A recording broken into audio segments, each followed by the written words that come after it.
Kabam respond to the gold problems thread on the forums. Moleman and Terrax are confirmed for March. And we get an update on all the known issues currently in game. Yes, hello everybody and welcome back to the Marvel Contest of Champions news for Monday. Ooh, I'm in a very good mood with Tyson Fury winning at the weekend against Deontay Wilder, which was an amazing fight. Not to mention the fact that my wedding plans with M are going really well. And as well at the same time, I've got lots of content that's going to be coming out to you this week. Those videos include grind guides, Cavalier guide, maybe some variant guides, and as well some comic book history videos as well. Very busy week, and as well there will be a few bits of sponsored content here and there. So thanks for the understanding and thanks for the support on those. And the final thing to say is thank you very much to all my current Patreons, YouTube members, and Twitch subscribers. You can give a free Twitch sub if you have an Amazon Prime account by hitting up the link in the description down below, and it's absolutely free. Thank you. Let's get into the news. The first thing to report on is that there seems to be an issue with the Longshot Crystals. So normally there's something of like a refresh with it, and as even said here, round 2 of the Longshot 3 to 6 star crystals, they are missing. There was actually a little note of discussion which I did get copied into about the way that YouTubers or MCC YouTubers in the say CCP and also those that get the champions overhype using things like insane and beyond god tier. And that's something that we did actually address in yesterday's podcast, which I'll talk about in a moment. But yes, this has been sorted out with Vidia saying we just pushed a fix for this. Sorry about that. Try restarting the game. Should see it now. So it is in there and it is working fine. And also just to point out, the Contest Round podcast is available, where we did discuss the whole problem with, you know, do we overhype champions being put in? Should we be more diligent when thinking about that? And as well, does it influence stuff that maybe Kabam may see in the future? And as well, stuff for the rebalancing in future, should we feel safe? This then leads us on to a very important topic. So as you know, for a lot of weeks now, we've been talking about the Omega Red Essence Steel issue, which actually may go in conjunction with something similar being experienced by those that own Warlocks, especially when it comes to a higher rarity. Because let's face it, a lot of you are using your 5 stars, your 6 star versions, and obviously for those using 4 stars, you probably get this as well. But this SP3 related issue, but mainly with Omega Red and Essence Steel. But it's been nearly a month. What is the lay of the land? Kabam Exhibit says the team is still looking into the issue, but it is working on a resolution that should be able to be implemented in the next update. This goes hand in hand with something that went out today or early on in this morning, and that is known issues. The current version is 25.3 at the moment, but obviously the next update, I'm not quite sure, is it going to be 25.4? Maybe. The Omega Red Essence Steel related issue is actually present on this, so that is really good, as you can see there. Not to mention the fact is something that we did actually talk about on Friday's episode, where we're like, well, what's the deal with these micro updates? And as you can see here, there's a virtual issue where players will sometimes be notified upon login in that they are downloading a 0.0 megabyte update, even though nothing is being downloaded. So that's good. That updates us all on that problem that we reported on Friday. Also, good to see that issue that was kind of slightly mentioned in a Marvel Contest of Champions news, where Iceman would get a poison when fighting Mr. Sinister, obviously depending on nodes and such. Like maybe it's a case of saying like, okay, well the enemy had the Suicide Mastery, and then as a result the poison was then switched back onto that. One thing that's good to see is something that we did, I think, briefly mention in Marvel Contest of Champions news a while ago, and that is that a poison effect was able to be shifted. I don't know if this is from like SP1 of Mr. Sinister onto a champion that, well, like Iceman, who is poison immune. And whether or not this had any kind of linking between Liquid Courage or a node. Specifically, I thought this was to do with a node, like maybe it was Biohazard or something else. But there was some stuff wrong with this, but it's good to see that Kabam have addressed this and we'll be fixing it in the next update. And if you want to give this a full read, go to the link in the description. It will list all the current things that are going to be resolved in the next update. Next up, and I was kind of trailing through Twitter and saw this image here, and especially this has been posted to the MCOC Reddit, and as well as been picked up on by Brian Grant and as well as Gabe. So it's had some good people kind of like check this out.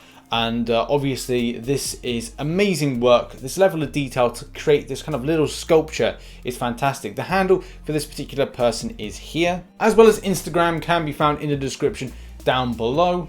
But this morning star is just very impressive, and as well under this kind of like lovely light, and as well like, you know, utilizing things like clay, the kind of like polymer type art. You know, it is incredible to see this level of detail right here. and especially the back part, the front part, you know, it just looks really darn decent. I humbly suggest that you go and give some support to Berserk Revenant by dropping him a follow, and as well, it's amazing to see these so amazingly created levels of detail art pieces like this. Similar to Cat Murdoch as well, the extent of these people's passion, devotion, and as well creativity is unparalleled, and it's great to know that there's people like this in the community. So go and support these creators. Okay, now let's talk about the gold problem, something that we sort of alluded to and talked about on Friday's edition with new entries from stuff that was found from Dave's video, which we're going to talk about in a minute.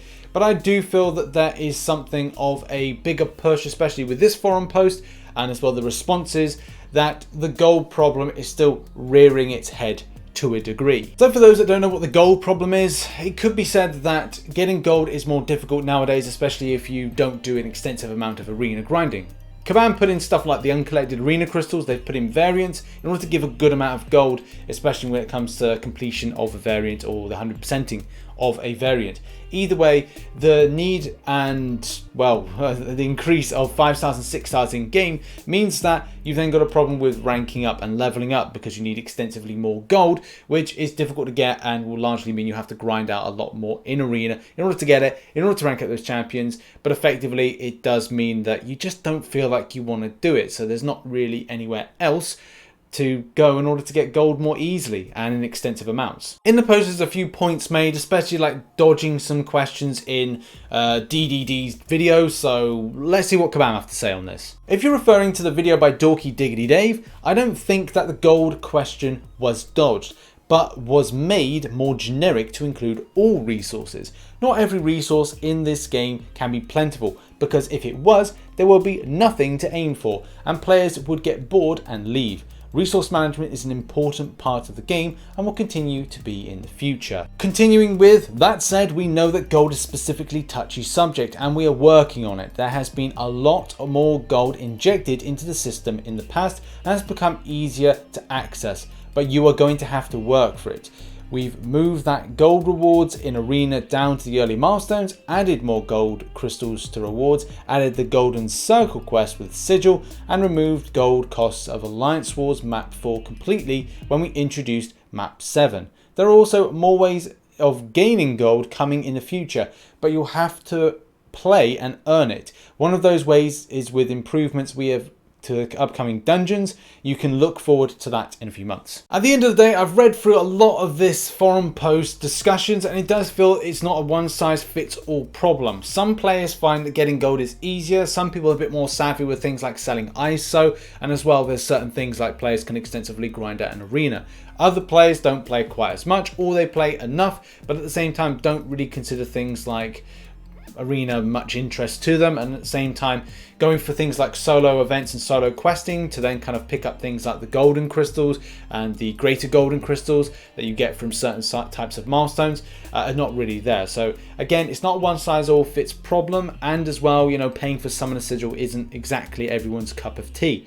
So when the new dungeons roll out, this may seem a better improvement, but is that going to be at a point in time where more gold is actually going to be needed for the further rank ups? That's something that we'll have to see how things take off this year, and whether or not 7 stars will be something next year. The extensive cost to rank those up will be something that will have to be considered from the economic side of things within the game. And now it's time for another blurry photo. This blurry photo is actually being confirmed. It's Terrax. If anyone who was hoping for me to kind of guess that blur with some kind of random thing like it was Optimus Prime, which I did actually put, then you are mistaken. Actually, we've got confirmed Terrax Moleman. There's a creature behind it, and I don't know if it's part of a loading screen, which gives me a little bit of like a question mark as to, is that some kind of mole-like creature that Moleman is commanding, and as well, is it a case that that could be a future champion? I don't know. I feel it could be like a minion of Moleman. Terrax as well, a character which I'm a bit unsure about because of his background. I hope that he is going to be incredibly powerful, but we'll have to see. Either way, if a lot of you do follow stuff that has been said, and as I reiterate, Kabam did say this year would be about more obscure champions and characters, which I think is really good. Do bear in mind, we do play a Marvel game, so going, look, well, it's just going to be kept to the first kind of like main Avengers, X-Men Fantastic Four isn't really the great understanding of a Marvel game. With other games like Future Fight and Strike Force expanding to cover lots of different characters, some that Kabam haven't even considered to put in yet, it is important to realise that, yeah, you expect the unexpected with characters being put in. And I will do comic book histories on both these characters very, very soon. Maybe today, maybe tomorrow. Now it's on to arena results and predictions. First of all, must apologise, I did get a lot of the predictions wrong this week. Disappointed in that really, because I thought I could have done better with them. I kind of undershot a little bit with Warlock going for about 2.5, 2.6 mil, and then Gambit is a 5-star going for 24 mil, which we'll talk about in a minute. But the fact is, I've kind of overshot a little bit more based on that down below at the moment. Yeah, so sorry if anybody was following those predictions. I think I did say about the Warlock one to kind of go higher than that, about 2.6 mil, but apart from that I should have put it down in the visual. So again, apologies, and let's hope the predictions from me are better in future. Kicking things off with Gambit, this player claims to put in 24.7 mil for a 139 position. At the moment, the best one I can find is 2.570 mil for the Warlock at 4-star, so that's the basic. And currently this is the best one I can find so far for Gambit, but I'm sure this is going to drop down close to my prediction. So yeah, position 220 with 7.311 mil. And there we have it. That has been the Marvel Contest of Champions news for Monday. I'm really excited to get loads of content out to you this week, whether or not it's the MCOC stuff or it's a bit of the sponsored stuff, because we've got some cool games we're going to talk about. And check out some current content here. Check out some supporting links down here, and I'll see you later on tonight.